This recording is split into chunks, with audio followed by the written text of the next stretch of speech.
What's good, sports family? We are back with another waiver wire pickups for week 4 of fantasy football. Let's get it now. So first up, quarterbacks. I'm going to say two of these quarterbacks I'm going to suggest to you. If you have to, you're really in need of a quarterback, just start them.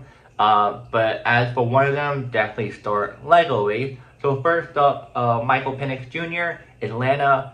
Falcons are letting him air it out. Great streamer versus a weak pass defense. Yeah, I know this past week wasn't the best for him. It was pretty brutal. But I feel like he may, step up a little bit more in weeks to come. I don't think Kirk Cousins is really going to start for them just yet. But he may have maybe another 1 or 2 chances until, Kirk Cousins gets back into the starting role. Who really knows? But he's just a waiver wire pickup that I would suggest if you're in need of a quarterback. He definitely will start again this week for the team. Bo Nix, safe quarterback too, with rushing upside. As you know, Bo Nix had a little bit of a rocky, a little bit here and there, but I feel like he's still a quarterback who definitely should start. If he's on your waiver wire, definitely have him, but I think mostly everyone has him on their team, drafting him wide. But if you don't have him, pick him up. He's much better than Michael Penix, and also much better than Russell Wilson, which Russell Wilson is better in floor play, matchup streamer. Wilson,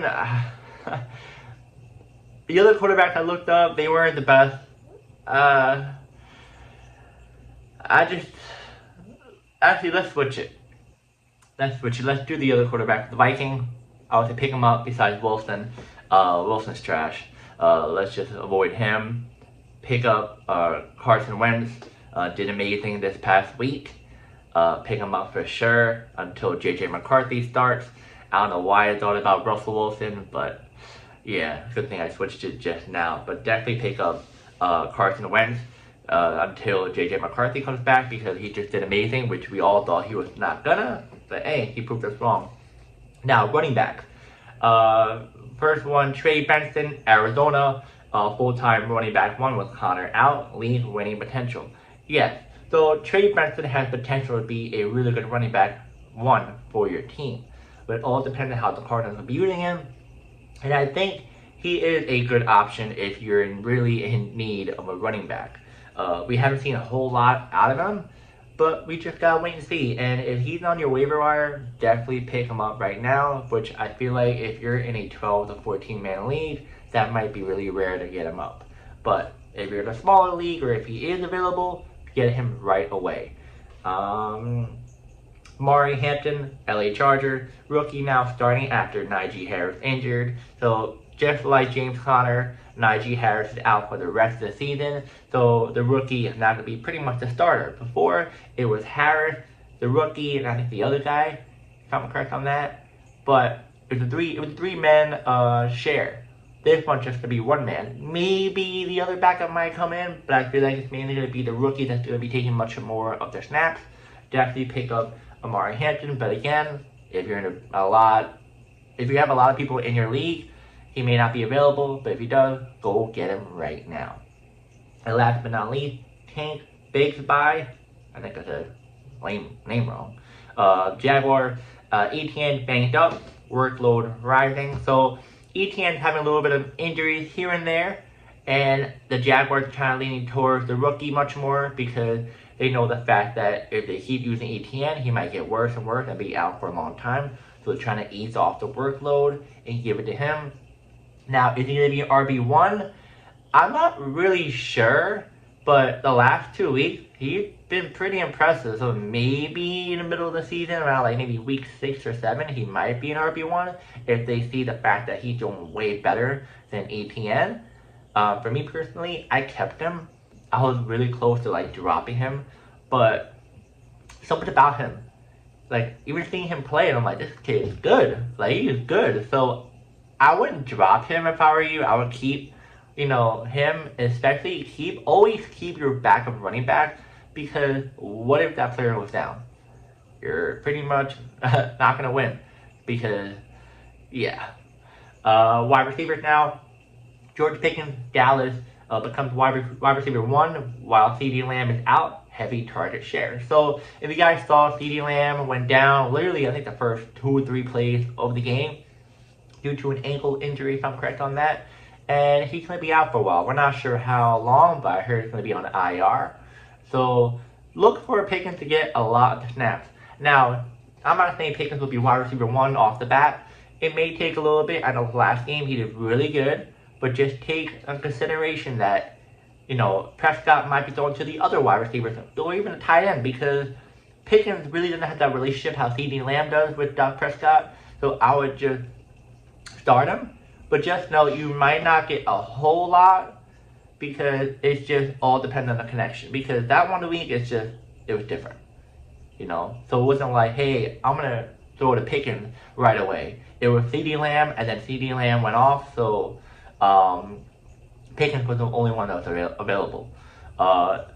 So definitely just take it into consideration, because one game should not define it. Oh, he's going to do amazing in the next game. Who knows? Matchup, also the connection, how well the connection is the next game. It might be different than the last game, but just take consideration of that. Now, can't pronounce his name. Tennessee Titans rookie breakout, deep threat playmaker. So I feel like he did do some little flashes for the Titans. Just pick him up. I wouldn't really flex him or nothing yet. If you're in need, I guess. But I would just put him on your bench, because I'm not really completely sure yet. Titans are still young. You don't really know what's gonna happen, because the Titans are just, I don't know, they're a little bit confusing. That's what I would think. A little bit confusing. Now, next and last but not least, Josh Downs, Colts. Reliable PPR slot target, steady flex option.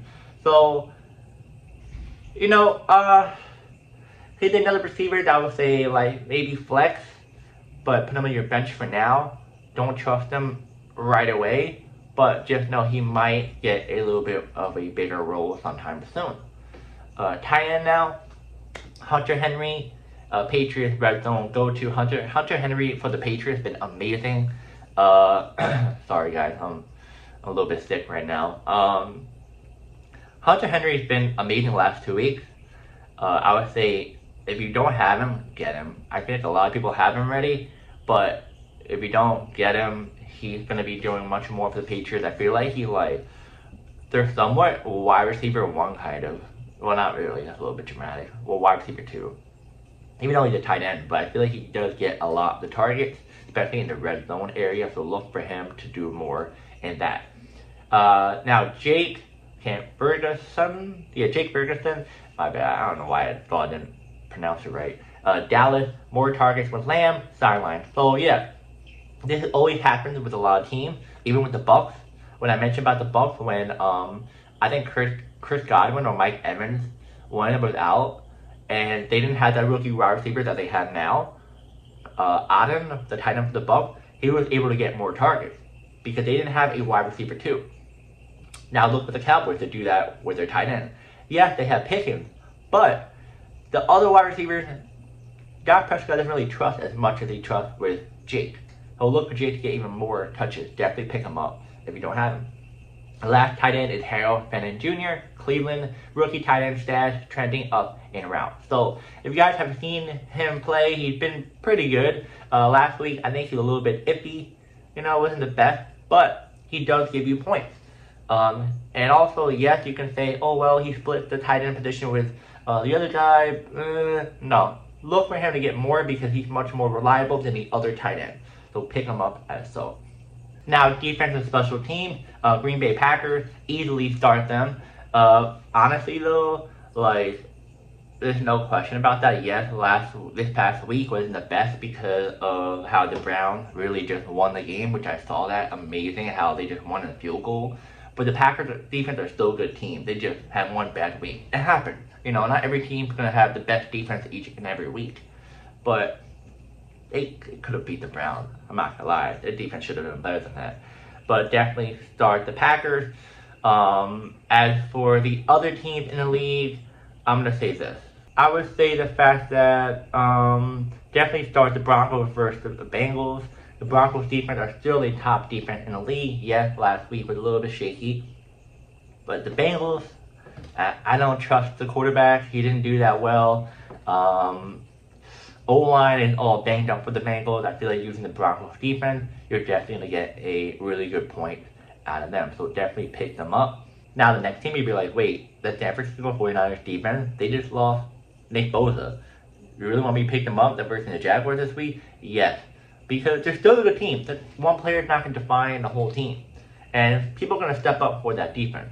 So definitely pick up the San Francisco 49ers versus the Jaguars. Jaguars is a good team, but they're not like a powerhouse team. Like, oh my god. Like, definitely pick up the 49ers easily this week. Now let's move on to kicker. Cameron D. Chargers offense moves the ball, but stalls in red zone, giving him consistent attempts.